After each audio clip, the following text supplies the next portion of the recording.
Improve your walking with 3 balanced exercises.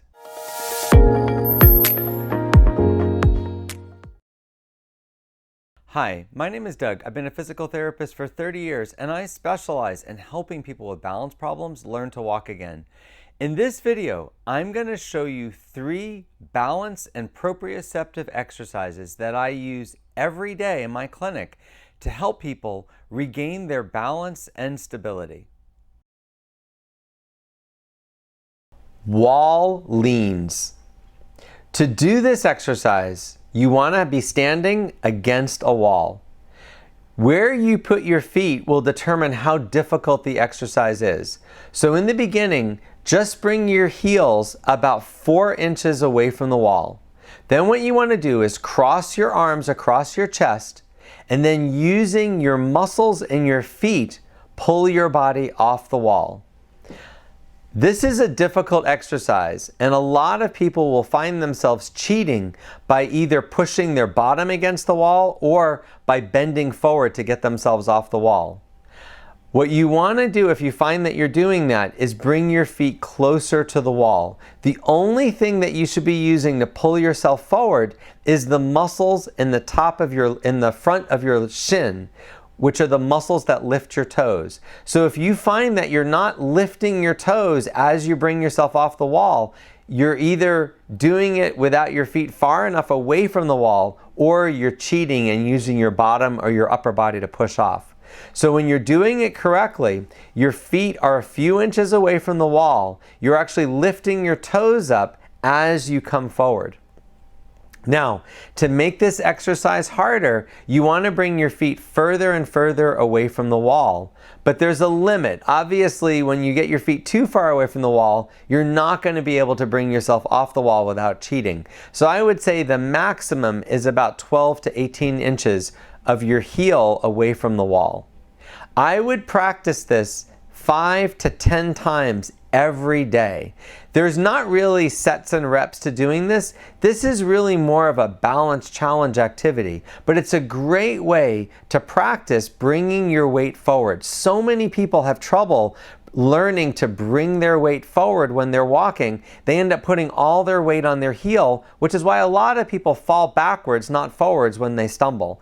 This is just a good exercise that builds proprioception, awareness of where your body is in space, and helps you, if you ever lose your balance and you're falling backwards, this will help you bring your weight back forward again.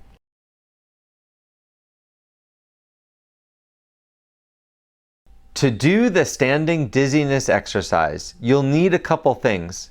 You want to have 2 chairs, one on either side of you, and then a sturdy chair behind you, just in case you lose your balance and need to sit down. The other thing is you need something on the ground to look at, because you want to be able to look at something on the ground and focus on it, look at something straight in front of you and focus on it, and then look at something on the ceiling. So usually people have something on the ceiling they can look at and something out in front of them, but a lot of times on the ground there's nothing specific to look at. I like to use something like a piece of blue tape or an object like a ball. Now to do this activity, what you're going to do is you want to try to stand, if possible, in the heel to toe position. That means putting your right leg in front of your left and your toe is touching your heel. Now for a lot of people that might be too difficult, and it's fine if you want to spread your legs apart. You can even stand with your legs side by side if you find that that's the only way you can stand without holding on. Because to do this exercise, you can't be holding on to anything. You have to let go of everything. Now the directions are this. In this position, you want to let go of everything and then look down at the object on the floor. Keep looking at it for 2 seconds.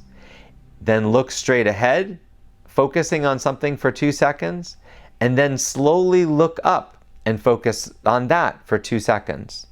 Now, anytime you feel dizziness or disequilibrium, you want to keep looking in that direction until it goes away. Now, sometimes it'll go away in 3 or 4 seconds.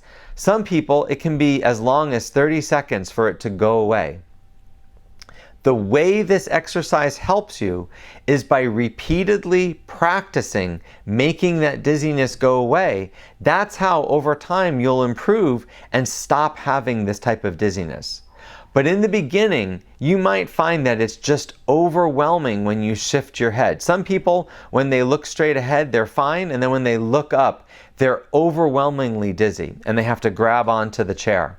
Now, anytime you grab onto the chair, you want to switch legs. So if you're starting with your right leg forward and you lose your balance, you then want to grab the chair. Once the dizziness gets better, you want to switch legs. It's very important to never do this exercise if you're feeling overwhelmingly dizzy. If you're actually having vertigo or you feel that you can't stand anymore, you've done it too much.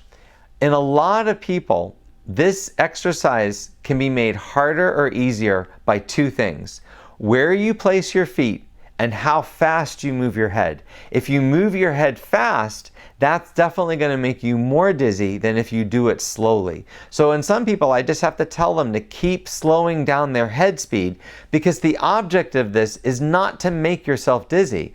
What you want to do is basically do it so that you experience that sensation of feeling disoriented, but only to a mild level. And then you want to keep looking in that direction until you can calm it down over and over again. Mild is the name of the game. You don't want to give yourself severe dizziness, because it's just not going to get better. What you want to do is repeatedly practice changing your focus, feeling a little bit dizzy, and then calming it down by keep staring in that direction. And that's how people get better from this problem. So to do this exercise effectively, you want to do this for 5 minutes at a time.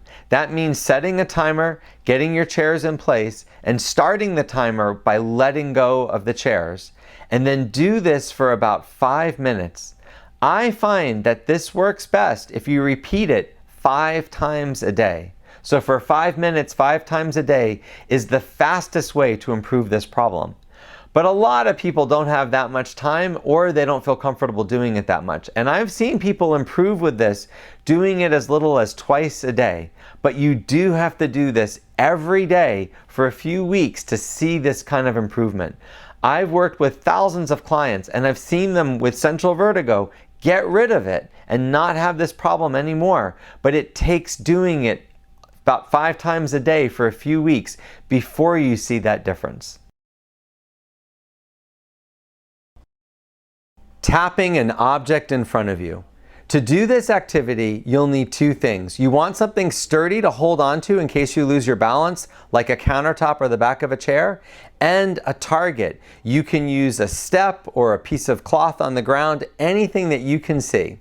What you want to do is lift one leg up and bring your foot forward and tap the object in front of you. Then bring that foot back to where it started from, and the other leg tap. You want to tap with the right and the left, shifting back and forth. Now your goal is to do this for 10 reps on each leg without holding on. So one set where you're doing 10 reps on the right and 10 reps on the left, alternating each repetition. Oftentimes, it can take weeks, if not months, to be able to do this safely without holding on. In the beginning, it's fine if you hold the countertop, just to kind of get the understanding of the movement. As you get better, you can just hold on with one finger, but ultimately what you want to do is to do 10 reps on each leg without holding on. The best way to use the exercises in the video you just saw is to master each exercise before moving on. These exercises weren't meant to be a complete program that you do each exercise in order every single day. The idea is to do the first exercise, and if it's easy, only then move on to the next exercise. Once you get to an exercise that's difficult, you want to keep practicing that exercise every day until you master it. That could take days or even weeks. But once you master it, that's when you want to move on to the next exercise. I hope you found this video helpful. Click the subscribe button if you want to see more videos like this.